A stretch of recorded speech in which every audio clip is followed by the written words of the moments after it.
What's up everybody, welcome back to the channel. Today we're going to be watching a super old school fight of Masato, who was the two-time K-1 Max champion and just an icon in the kickboxing sport. The reason I want to look at this fight is because number one, many of you have probably not seen it, but number two, he's only 18 years old.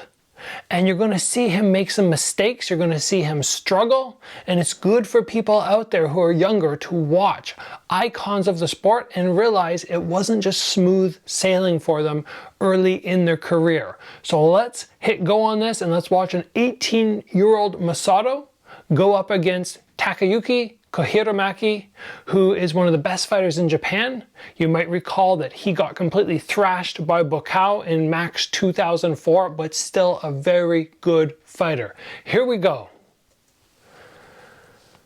So the quality of the video is not fantastic. You have to forgive me. I pulled it off my computer from a long time ago.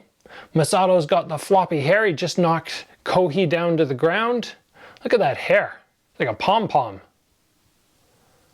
The problem with hair like that is the shots look worse when you get hit because the hair moves so much.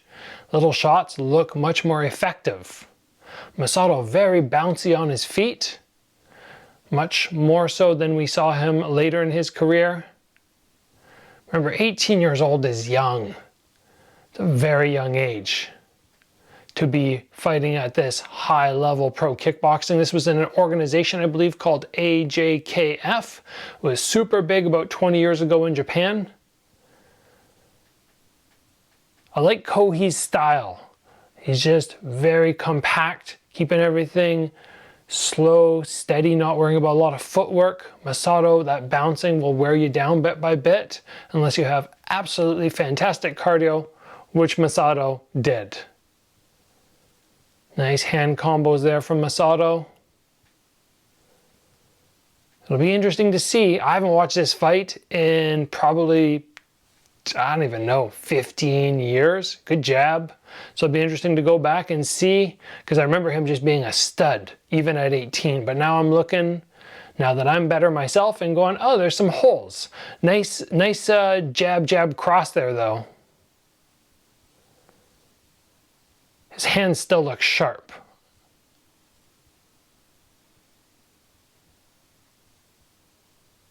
That double hand in the face is giving him some trouble.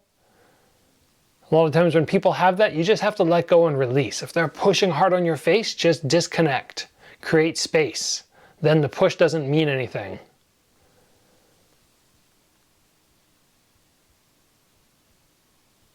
Nice little uppercut from the really tight inside there. We can see what we're dealing with here. We basically have Masato who wants to box, and we have Kohi who seems to be trying to get into the clinch. Although at the moment he's not being too effective in the clinch because Masato's neutralizing him by wrapping him up. That's a good game plan. If you don't know much about clinch, just wrap the guy up. Won't last forever. It's not the best solution, but it's good enough when you're learning. That was a mean knee there to the body. Masato just struggling to get his boxing going at a distance and not really knowing what to do very effectively right here. It's very sloppy clinch work from both fighters. We definitely see the improvements throughout the decades of Masato fighting that he made. But still, for an 18-year-old, he's looking sharp. No doubt there. Moving into round two quickly. Nice little jab fakes there, but not following up the way he should. That was a nice cross though. I'd like to see him pump the jab, and then explode in, not do 3 or 4 in a row.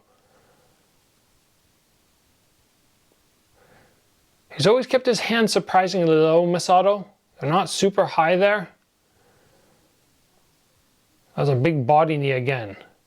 His head's getting low too. I don't like how low his head is. He takes a couple body knees. He's trying to protect the body, so then he lowers his head, scoots his hips back. But then he puts that head in a dangerous position, especially when you have a taller fighter.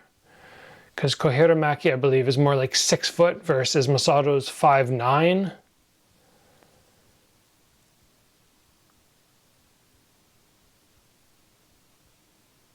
Kohi should be trying to close that distance a little faster, maybe. If you can step in as you throw a punch, then you can close that distance and be right within striking distance for the knee. But like I said, both these guys are super young, they're learning. They both became much more effective later in their careers. Masato doesn't seem to know how to really deal with that clench, but his hands look sharp.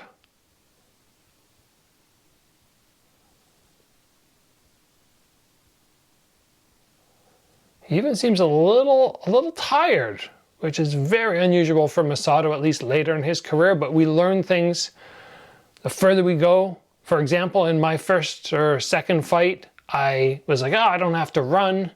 And I got so tired and so exhausted, and ever since then I've really pushed the cardio. Maybe Masato was the same way. He didn't train as hard as he ended up training later in his career. He also took some big body knees. Right in there is a dangerous position to be in. I like this rule set, not breaking the clench too early. Give the guy time. If he's dominant there and the other guy doesn't have a way to deal with it, it shouldn't be broken within a moment.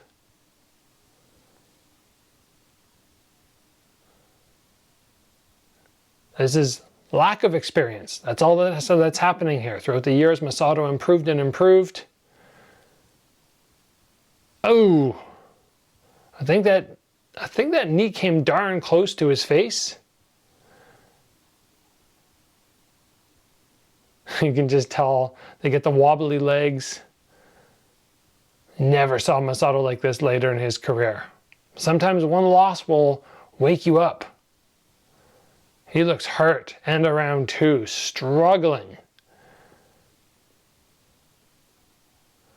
This is nothing like the Masato that we knew from K-1 Max. So hard to hurt. And like I said, one of the reasons I wanted everybody on the channel to watch this is simply to recognize that you don't start out with the strength that Masato had.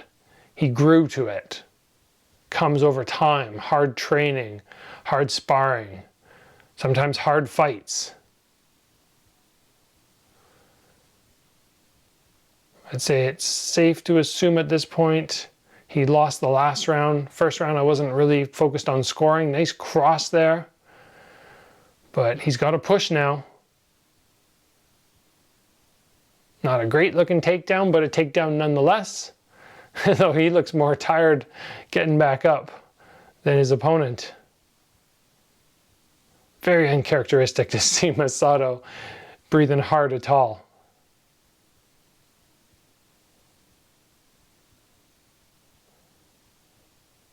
Even his kicks are a little bit sloppy.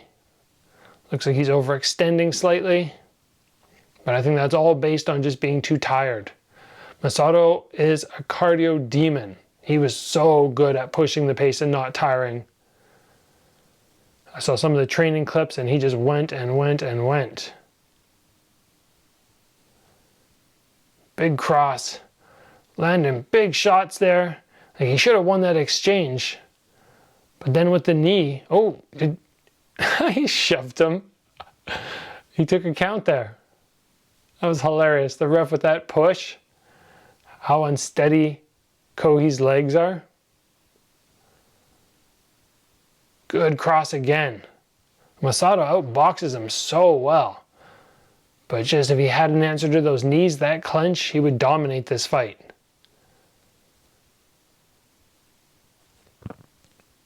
I don't even remember how this ends, but this is entertaining. I'm on the edge of my seat here.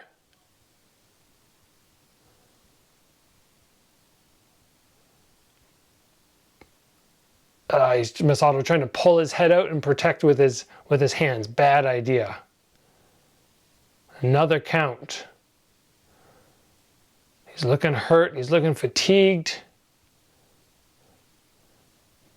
but he rallies. Japanese fighters do not give up easy.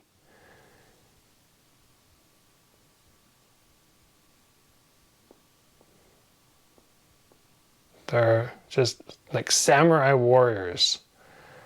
Even when he can hardly stand up, he's not going to quit.